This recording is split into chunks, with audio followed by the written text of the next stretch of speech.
تو اس قاعدے کے مطابق جب ہم نے ان تینوں الفاظ کو وقف میں پڑھا تو ان تینوں الفاظ کے آخری حروف پر جو تشدید ہے اسے پڑھا اور بقیہ جو علامات ہیں انہیں نہیں پڑھا۔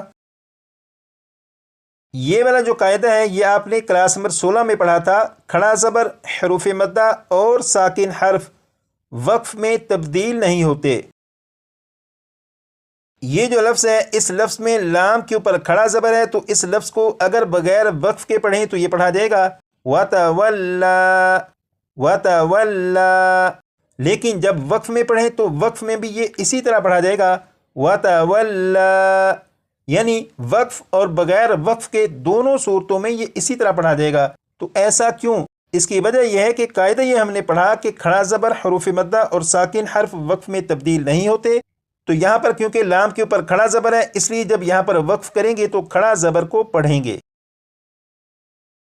یہاں پر دیکھیں یہ پارہ نمبر 30 ہے، اور پارہ نمبر 30 میں یہ جو ریڈ کلر کا نشان ہے یہاں پر توجہ دیجیے گا۔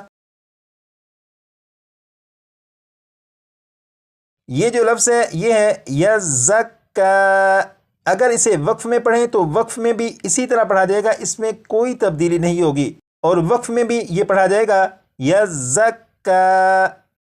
تو اس لفظ کے آخری حرف پر وقف میں اس لیے کوئی تبدیلی نہیں کریں گے کیونکہ یہاں پر کاف کے اوپر کھڑا زبر ہے، اور جب وقف کریں گے تو کھڑا زبر کو پڑھیں گے۔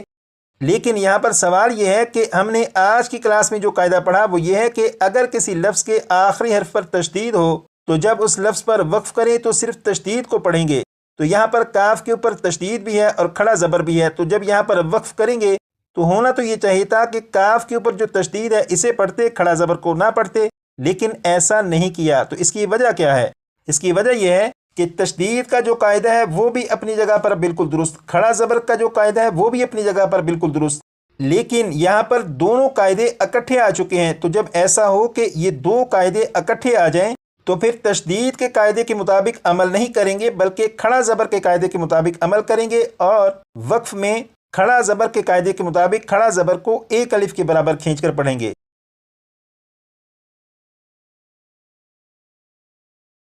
اب یہاں پر دیکھیں یہ قاعدہ آپ نے کلاس نمبر 15 میں پڑھا تھا، اگر کسی لفظ کے آخری حرف پر دو زبر ہوں تو انہیں وقف میں الف سے بدل دیں گے۔ جیسے یہاں پر آپ دیکھیں یہ جو لفظ ہے یہ ہے الفافن،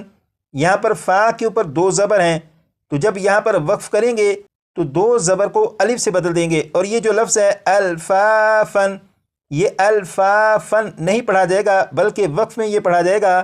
الفافا۔ اب یہاں پر دیکھیں یہ ہے پارہ نمبر 30، اور یہاں پر یہ جو بلو کلر کے نشان ہیں ان پر توجہ دیجیے گا۔ یہ جو لفظ ہے یہ ہے صبن، صبن،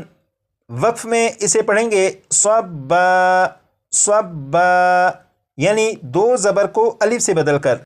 یہاں پر ایک سوال یہ ہے کہ یہاں پر با کے اوپر تشدید بھی ہے اور با کے اوپر دو زبر بھی ہیں، اور آج کی کلاس میں تشدید کا جو قاعدہ ہم نے پڑھا وہ یہ تھا کہ اگر کسی لفظ کے آخری حرف پر تشدید ہو تو جب اس لفظ پر وقف کریں گے تو صرف تشدید کو پڑھیں گے۔ تو یہاں پر جب ہم نے وقف کرنا تھا تو ہونا تو یہ چاہیے تھا کہ یہاں پر جو با ہے، با کے اوپر جو تشدید ہے یہ تشدید کو تو پڑھتے، لیکن با کے اوپر جو دو زبر ہیں انہیں نہیں پڑھنا چاہیے تھا، لیکن ہم نے ایسا نہیں کیا۔ تو اس کی وجہ یہ ہے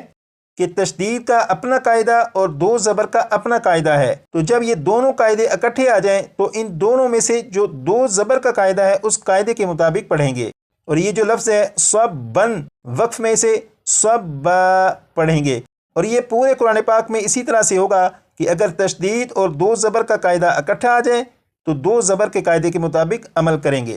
اور یہ جو میں آپ سے بار بار گزارش کرتا ہوں کہ آپ اپنے سبق کو اتنی مرتبہ پڑھیں گا تاکہ یہ آپ کو یاد ہو جائے، آپ اپنے پچھلے اسباق کو اتنی مرتبہ پڑھیں گا تاکہ وہ مزید پختہ ہو جائیں۔ تو یہ بار بار کہنے کا مقصد یہ ہوتا ہے کہ آپ اپنے قواعد کو پڑھتے رہیں، وہ مضبوط ہوتے رہیں، وہ اچھی طرح سے یاد ہوتے رہیں، کیونکہ ان قواعد کی بنیاد پر ہی قرآن پاک کے کسی بھی لفظ کو، قرآن پاک کی کسی بھی آیت کو جب آپ خود پڑھنا چاہیں اور کوئی مشکل لفظ آپ سے پڑھا نہ جا رہا ہو تو ان قواعد کی بنیاد پر آپ اس مشکل لفظ کو بھی آسانی سے پڑھ سکیں گے۔ اس لیے آپ کوشش کریے گا کہ اپنے قواعد کو اچھی طرح سے یاد رکھیں تاکہ جب قرآن پاک کے سبق پر پہنچیں تو قرآن پاک کو اس سبق کو پڑھنا، سمجھنا، یاد کرنا آسان ہو سکے۔